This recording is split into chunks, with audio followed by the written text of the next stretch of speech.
thank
you 'cause everything you made is so beautiful.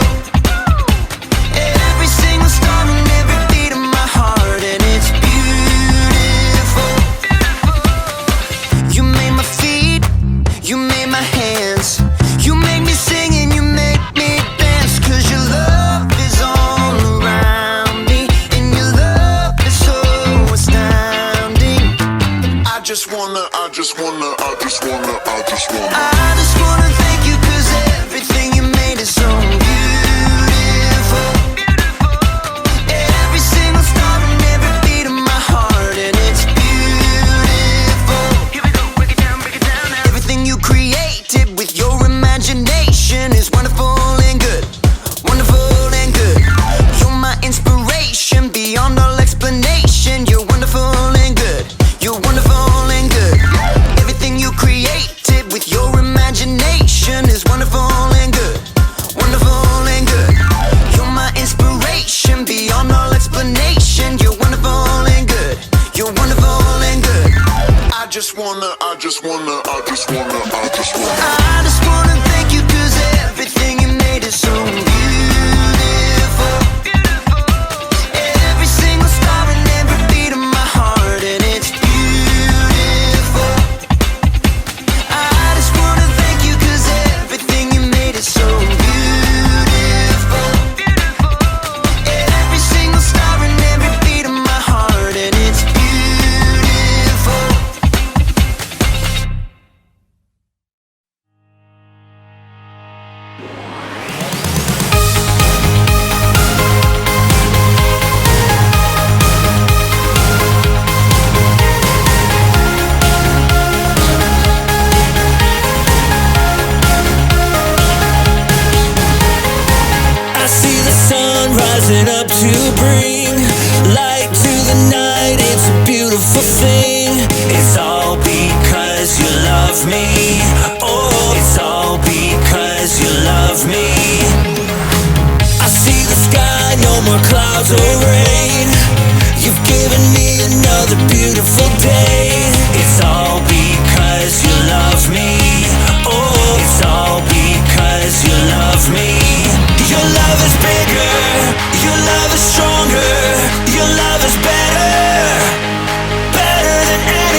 And finally, the gummy fish. That's individuality for you. Individuality is discovering who you're meant to be so you can make a difference. Here's one thing I've discovered about myself. I have a very special gift. I'm kind of an expert at finding the perfect candy combinations. For instance, everyone knows that chocolate and peanut butter goes well together. But did you know that sour worms and cherry starburst together will make your head spin? But my most favorite combination is the one I'm working on right now. I start with sour candy. Oh, I love it so much. But too much sour can be a bad thing. So, to balance it out, chocolate covered raisins. They take some of the punch out of the sour. And plus, they used to be grapes, so healthy. Then, the gummy fish. Of course, these are key because they stick to your teeth, so you know you'll be tasting them for at least another hour.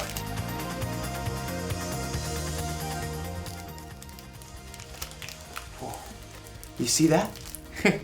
I used my gift of candy combining to really make a difference in my life. Now I have all these perfect little bags that I can enjoy for weeks to come. Or at least a couple of days. I'm going to eat so much candy. So much candy. I wonder if there's a better way for me to use my gift. One that won't make me sick or cost me a fortune at the dentist. You know, our story today is about a woman named Lydia. She had a very special gift too, and we're going to learn how she used it. So much candy. I'll see you soon. The Bible. It's 66 books of history, stories, letters, and poetry that fit together to form God's one big story. The epic adventure of how He created us and loves us so much that He made a way to rescue us. As we travel through the Bible, from Genesis to Revelation, we discover people who met God and found their lives changed forever.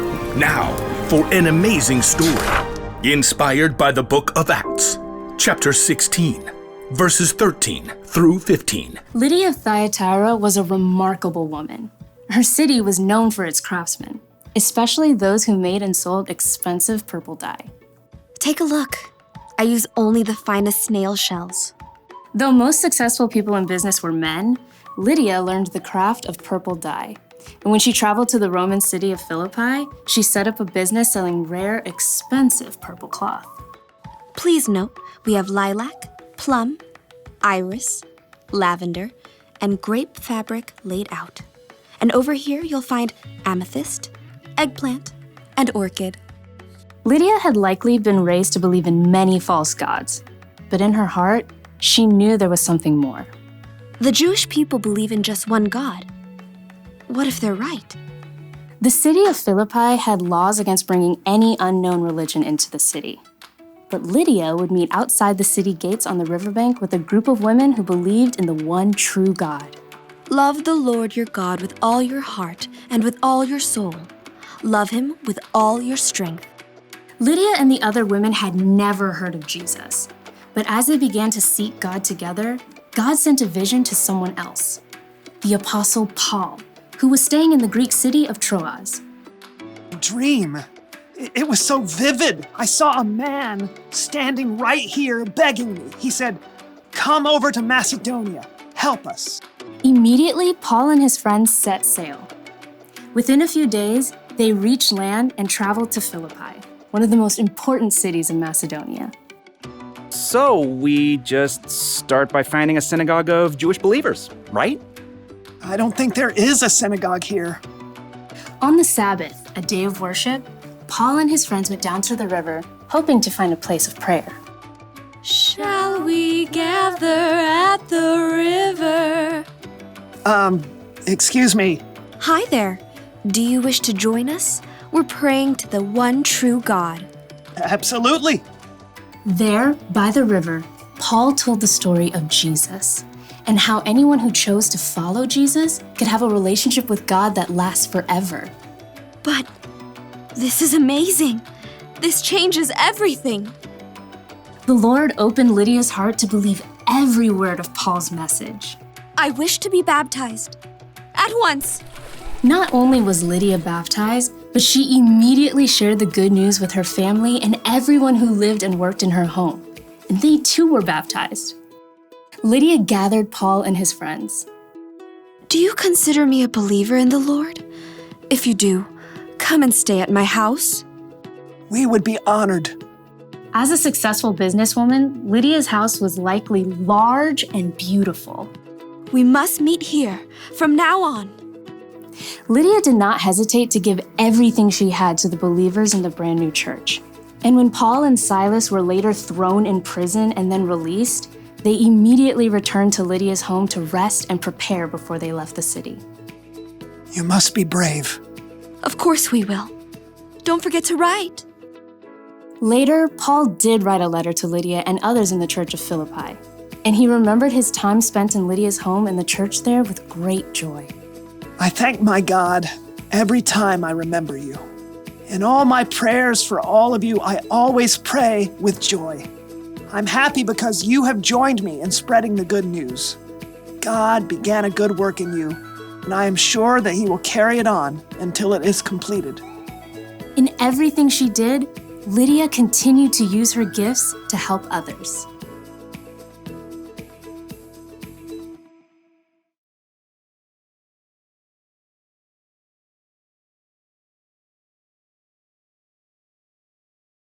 Okay, so everyone has at least one gift, right?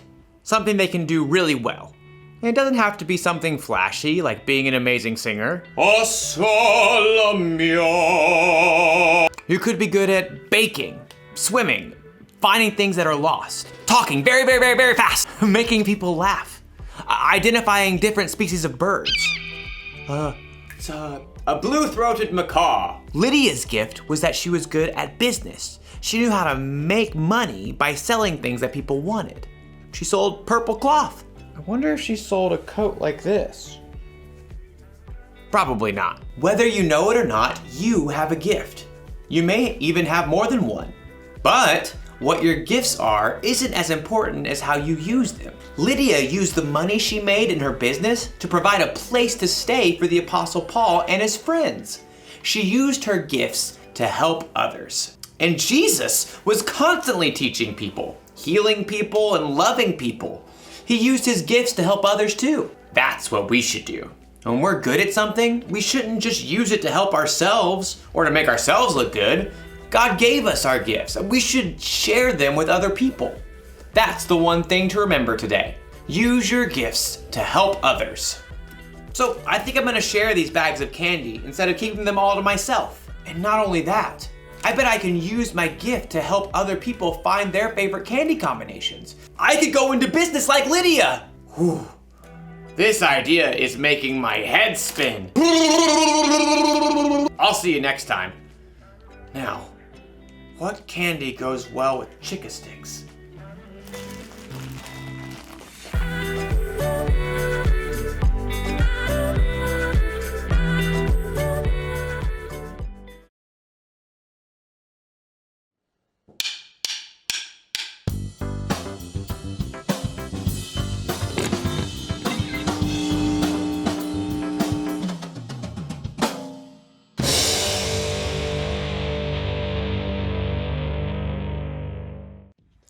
What's your favorite kind of cookie to make? I'm a big fan of gingerbread. I love turning out the exact same shape over and over and over and over. You don't even have to be an artist to make gingerbread cookies come out just right. But the best works of art don't come from a mold. They're unique, original, one of a kind. And the greatest work of all time is you. God made you to reflect a little bit of who he is to the world around you. But he made you to reflect him in a way that's entirely different from your brother, your mom, your neighbor, or even that popular kid at school. God made only one you, and he made you on purpose. No one else in the entire world can fill that perfect spot He crafted just for you. And when you discover who God made you to be, you can make a greater difference in this world than you could ever imagine. That's why individuality is an amazing way to worship God with your life. Because worship is about more than just singing loud. It's all about living loud.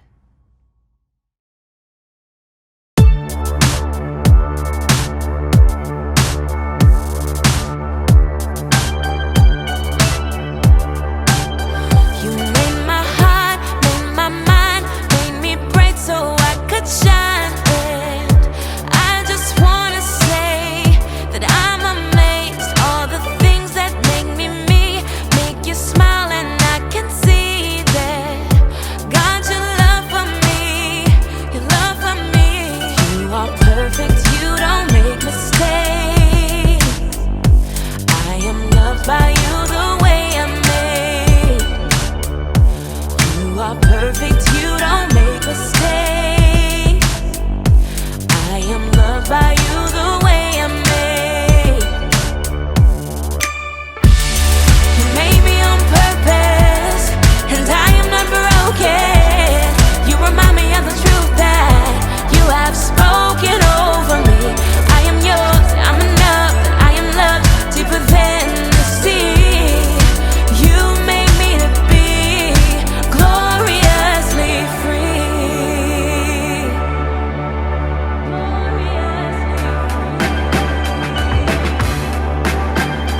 You made my heart, made my mind, made me bright so I could shine. And I just wanna say that I'm amazed. All the things that make me me, make you smile, and I can see that God, your love for me, your love for me. You are perfect, you don't make mistakes. I am loved by you the way I'm made. You are perfect, you don't make mistakes. I am loved by you